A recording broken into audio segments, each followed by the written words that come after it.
نحمدہ ونصلی علی رسولہ الکریم اما بعد۔ ہمارے سماج، ہماری سوسائٹی اور ہمارے معاشرے کے اندر ایک بہت سخت قسم کا کبیرہ گناہ ایسا رائج اور راسخ ہو چکا ہے کہ اب اس گناہ کی خبر اور اس گناہ کی اطلاع ملنے پر ہمارے معاشرے کے اندر کسی قسم کی کوئی اجنبیت، تکلیف، دکھ یا گھبراہٹ اور وحشت محسوس نہیں کی جاتی، کیونکہ مسلسل یہ خبریں پڑھ کر، مسلسل یہ سن کر اور مسلسل الیکٹرانک، سوشل میڈیا، اخبارات، نیوز پیپر پر ان خبروں کو پڑھ کر کے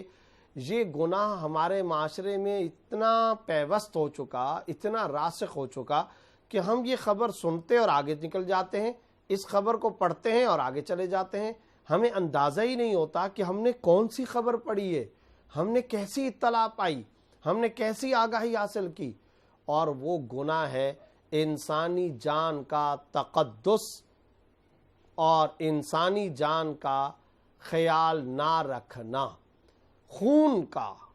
اور قتل کا معاملہ آج ہمارے معاشرے اور ہماری سوسائٹی کے اندر اتنا ہلکا سمجھ لیا گیا کہ ہم اس خبر کو کوئی بہت زیادہ گھبراہٹ کے ساتھ نہ سنتے ہیں، نہ ہمارے دل دماغ پر کسی قسم کا کوئی گھبراہٹ کا تصور آتا ہے، حالانکہ یہ اتنا بڑا، سخت، اتنا ناجائز اور اتنا حرام ترین قسم کا گناہ ہے کہ شاید ہی روئے زمین پر اس سے بڑا کوئی گناہ ہو۔ یقیناً اللہ رب العزت کی گستاخی، رسول اللہ صلی اللہ علیہ وسلم کی یا انبیاء کرام اور صحابہ کرام کی گستاخی، بے ادبی اور بے احترامی، یہ ٹاپ آف دا لسٹ سب سے بڑا گناہ۔ اس کے بعد جو سب سے بڑا گناہ ہو سکتا ہے وہ گناہ ہے انسانی جان کا احترام نہ کرنا اور انسانی جان کو ہلکا سمجھ لینا۔ قرآن کریم کے اندر سورہ نساء آیت نمبر 93 کے اندر اللہ رب العزت نے ارشاد فرمایا وَمَن يَقْتُلْ مُؤْمِنًا مُتَعَمِّدًا فَجَزَاؤُهُ جَهَنَّمُ خَالِدًا فِيهَا وَغَضِبَ اللَّهُ عَلَيْهِ وَلَعَنَهُ وَأَعَدَّ لَهُ عَذَابًا عَظِيمًا۔ جو کسی مسلمان کو جان بوجھ کر قتل کرتا ہے، اللہ رب العزت کیا ارشاد فرما رہے ہیں؟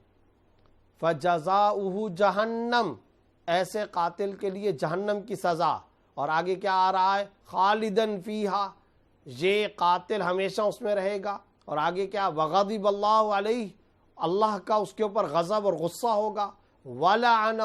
اللہ کی اس کے اوپر لعنت ہے، وعد لہ عذابا عظیما، ایک بہت بڑا عذاب اسپیشل اور خاص طور پر اس قاتل کے لیے اللہ رب العزت نے تیار کر کے رکھا ہے۔ یہ 5 قسم کی وعیدیں اللہ رب العزت نے اس آیت کے اندر بیان فرمائی۔ ایسا آدمی جہنمی ہے، وہ جہنم کے اندر جائے گا، ہمیشہ رہے گا، اللہ رب العزت کا غضب اور غصہ ہوگا، اللہ کی لعنت اس کے اوپر ہوگی، اور پھر اللہ نے اس کے لیے خاص قسم کا عذاب تیار کر کے رکھا ہے۔ یہ 5 قسم کی وعیدیں اللہ رب العزت نے سورہ نساء آیت نمبر 93 کے اندر بیان فرمائی۔ اس کے علاوہ قرآن کریم میں جا بجا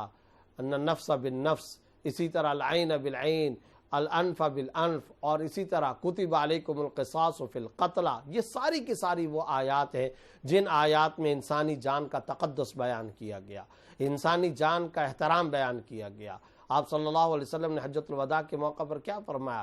الا ان دماءکم واموالکم وعرضکم علیکم حرام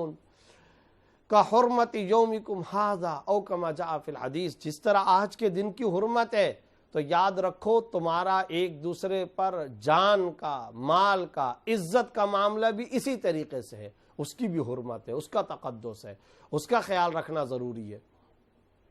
کسی قتل کے بغیر کسی کی جان لینا جائز نہیں ہو سکتا، اور حدود و تعزیرات جو اللہ رب العزت نے قرآن کریم کے اندر مقرر فرمائے، اس کے علاوہ کسی کے لیے اس بات کی کسی صورت کے اندر اجازت نہیں ہے کہ وہ کسی کی جان کے در پہ ہو۔ آج ذرا غور کیجئے، جب اللہ رب العزت سورہ نساء کی آیت نمبر 93 کے اندر یہ بیان فرما رہے ہیں کہ اللہ کا غضب ہوتا ہے ایسے بندے پر اور اللہ تعالیٰ کی لعنت ہوتی ہے، آج ہمارے معاشرے کے اندر کوئی ایک نیوز ایسی سنوا دیں جس میں کسی کے قتل کی خبر نہ ہو، کوئی ایک بلیٹن ایسا دکھائیں، کوئی ایک خبر کا، کوئی اخبار کا کوئی ایک پیج ایسا دکھائیے، کسی نیوز پیپر کی کوئی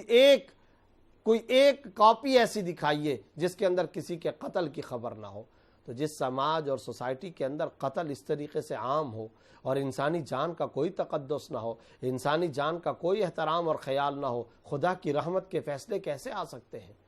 کہیں پتہ چل رہا ہے کہ زور آور غریب کی جان لے رہا، کہیں وڈیرا جاگیردار زمیندار اپنے ہاریوں کی جان لے رہا، کہیں پر کوئی استاد اپنے شاگرد کی جان لے رہا، کہیں دوست کی جان لے رہا ہے، کہیں پر کوئی آرگنائزیشن لسانیت، عصبیت اور قومیت اور سیاست کے جھگڑے اور بکھیڑوں کے اندر دوسرے کی جان لیتے ہیں۔ حیران کن بات یہ ہے کہ یہ جب ہم جان لیتے ہیں تو ہمارے دل دماغ میں یہ خیال بھی نہیں آتا کہ ان قریب یہ وہ گناہ اور یہ وہ سنگین ترین جرم ہے، آخرت میں اس کا بدلہ اور سزا تو اپنی جگہ، دنیا کے اندر بھی اس کی سزا بھگتنی ہوتی ہے۔ قاتل کبھی بھی چین اور سکون کی نیند نہیں سو سکتا، اپنے بدترین انجام کو وہ دور نہیں کر سکتا، وہ بھی اسی طرح کسی سڑک پہ پڑا ہوا ہوتا ہے، اس کا بھی یہی حال ہوتا ہے، بھیانک انجام اس کا مقدر ہوا کرتا ہے۔ اینما تکونوا یدرککم الموت ولو کنتم فی بروج مشیدہ، تم جہاں کہیں پر بھی برجوں اور قلعوں کے اندر بھی محفوظ ہو جاؤ، موت آ کر کے تم کو دبوچے گی۔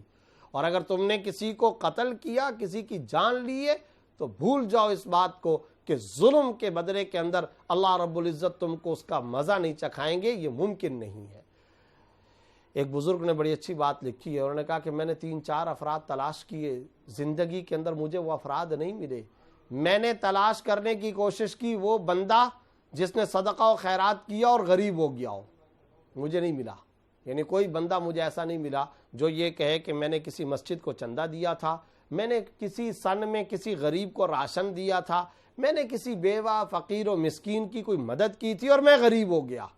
ایسا بندہ کہ میں صدقہ کرنے کی وجہ سے غریب ہو گیا، ایسا بندہ کوئی نہیں ملے گا۔ میں نے حج کیا تھا تو میں غریب ہو گیا، میں نے عمرہ کیا تھا تو میں غریب ہو گیا، تو ایسا ایک تو بندہ کوئی نہیں ملتا۔ دوسرے نمبر پر والدین کا نافرمان، اور والدین کا نافرمان وہ زندگی میں دنیا میں عزت پالے، اس کو ستایا نہ جائے، ایسا بندہ بھی نہیں ملتا۔ ماں کی نافرمانی کا گناہ ایسا ہے کہ خدا دنیا کے اندر اس کا بدلہ ضرور دیتے ہیں، اور اس کا بدترین انجام دنیا کے اندر ہی لوگ دیکھتے ہیں۔ اور تیسرے نمبر پر ظلم کیا ہو اور ظالم کو اپنے ظلم کا مزہ ذائقہ اس دنیا کے اندر نہ چکھایا گیا ہو، ایسا بندہ بھی آج تک نہیں ملا۔ لازمی طور پر ظلم کا بدلہ اسے دنیا کے اندر ہی چکانا پڑتا ہے، اور آخرت کا وَلَعَذَابُ الْآخِرَةِ أَشَدُّ وَلَعَذَابُ الْآخِرَةِ أَكْبَرُ، آخرت کا عذاب تو اور زیادہ سخت ہے، وہ تو اور زیادہ شدید ہے۔ انسانی جان کا تقدس اور احترام شریعت میں اتنا ملحوظ ہے کہ آپ صلی اللہ علیہ وسلم کی کئی احادیث اور حضرت عمر رضی اللہ تعالیٰ عنہ کے اقوال سے پتہ چلتا ہے کہ ایک انسان کو قتل کرنا خانہ کعبے کو منہدم کر دینے کے مترادف ہے۔ ذرا اس فرمان کو انتہائی تدبر و غور و فکر کے ساتھ سننے کی ضرورت ہے۔ حضرت خالد بن ولید رضی اللہ تعالیٰ عنہ کا ایک واقعہ کتب صحاح کے اندر، بلکہ کتب احادیث، کئی کتب احادیث کے اندر موجود ہے۔ جنگ کا موقع ہے، ایک شخص جو حضرت خالد بن ولید اور صحابہ کرام کے خلاف باقاعدہ مڈ بھیڑ کے اندر مصروف، تلوار چلا رہا ہے، وہ کافر ہے، گستاخ، قتل کر رہا ہے، مار رہا ہے، اور صحابہ کرام کو قتل کرنے کی طرف جا رہا ہے، جنگ کا ماحول ہے۔ ایسے موقع پر حضرت خالد بن ولید رضی اللہ تعالیٰ عنہ نے اس پر قابو پا لیا، اور اسے جب پکڑ لیا، دبوچ لیا، قابو کر لیا، اس کو جب اپنی موت نظر آئی، اس وقت اس نے کہا لا الہ الا اللہ محمد الرسول، اشہد ان لا الہ الا اللہ و اشہد ان محمد عبدہ ورسولہ، یہ کلمہ پڑھ لیا۔ حضرت خالد بن ولید رضی اللہ تعالیٰ عنہ، جیسا کہ عام کامن سینس ہے، تو آپ کو میں نے یہ پورا پس منظر بیان کر دیا، جنگ کا ماحول، وہ لوگوں کو قتل کر رہا ہے، تلوار کے ساتھ مڈ بھیڑ ہے، جنگ کی صف کے اندر وہ کھڑا ہے اور لڑائی کر رہا ہے، اور باقاعدہ جنگ و قتال اور حرب و ضرب کے اندر وہ مشغول ہے۔ ایسی صورتحال کے اندر جب حضرت خالد بن ولید نے اس کو پکڑ لیا تو اس نے فوراً کلمہ پڑھا، تو کیا پتہ چل رہا ہے؟ واضح طور پہ پتہ چل رہا ہے کہ وہ اپنی جان بچانے کے لیے ظاہری طور پر کلمہ پڑھ رہا ہے، دل کے اندر کلمہ نہیں ہے، ایمان نہیں ہے، اور دل سے وہ کلمہ نہیں پڑھ رہا۔ ایسے موقع پر حضرت خالد بن ولید رضی اللہ تعالیٰ نے اس کو پکڑا اور اسے قتل کر دیا۔ بعد میں یہ واقعہ رسول اللہ صلی اللہ علیہ وسلم کی خدمت میں پیش ہوا۔ آپ صلی اللہ علیہ وسلم کے بارے میں روایات کے اندر آتا ہے، چہرہ مبارک غصہ، غضب کا اظہار کرنے لگا، چہرہ مبارک سرخ ہو گیا، رگ ابھر آئی، شدید غضب اور غصے کا اظہار کرتے ہوئے حضرت خالد سے فرمایا کیا تم نے کلمہ پڑھنے کے باوجود اسے قتل کر دیا؟ تو حضرت خالد بن ولید رضی اللہ تعالیٰ نے کامن سینس کے مطابق وہی جواب دیا کہ یا رسول اللہ وہ تو جان بچانے کے لیے پڑھ رہا تھا۔ اب آپ صلی اللہ علیہ وسلم نے فرمایا ہل لا شققت قلبہ، دل کو چیر کے تو نے کیوں نہیں دیکھ لیا؟ یہ جو تم کہہ رہے ہو کہ اس نے اوپر سے پڑھا تھا، تو تم دل کو چیر چکے تھے کیا؟ کیا تم اس کے دل میں جھانک چکے تھے کہ وہ اوپر سے پڑھ رہا ہے یا دل سے پڑھ رہا ہے؟ اور پھر اس کے بعد آپ صلی اللہ علیہ وسلم نے آسمان کی طرف نگاہ اٹھائی اور یہ ارشاد فرمایا اللہم انی بریء مما صنع خالد، اے اللہ جو کچھ خالد نے کیا ہے میں اس سے بری ہوں، اے اللہ خالد نے جو کچھ کیا ہے میں اس سے بری ہوں، میں اس میں نہیں ہوں، اے اللہ میں اس سے بری ہوں۔ یہ دیکھیے انسانی جان کا تقدس۔ یقیناً صحابہ کرام کو اللہ رب العزت نے رضی اللہ عنہ ورضوا عنہ کا سرٹیفکیٹ دے دیا، صحابہ کرام کے سارے گناہ معاف کر دیے گئے، صحابہ کرام کا اگر کوئی گناہ ہوا تو اللہ رب العزت نے اس کو معاف فرما دیا اور اللہ رب العزت نے اس کی بخشش فرما دی۔ لیکن آپ صلی اللہ علیہ وسلم نے انسانی جان کا جو تقدس اور انسانی جان کا جو احترام،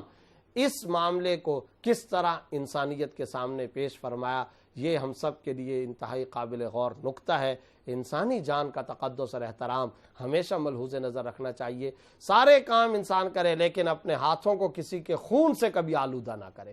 اپنے آپ کو کبھی کسی کے خون سے انسان ملوث نہ کرے، اس پر کبھی کوئی سمجھوتا اور کمپرومائز نہیں ہونا چاہیے۔ اللہ رب العزت انسانی جان کا یہ تقدس اور یہ احترام ہمارے معاشرے میں ریسٹور فرمائیں اور ہم سب کو دوسرے انسانوں کی عزت، مال اور جان کے تحفظ اور ان کا ادب اور احترام کرنے کی توفیق عطا فرمائے۔ وآخر دعوانا الحمدللہ رب العالمین۔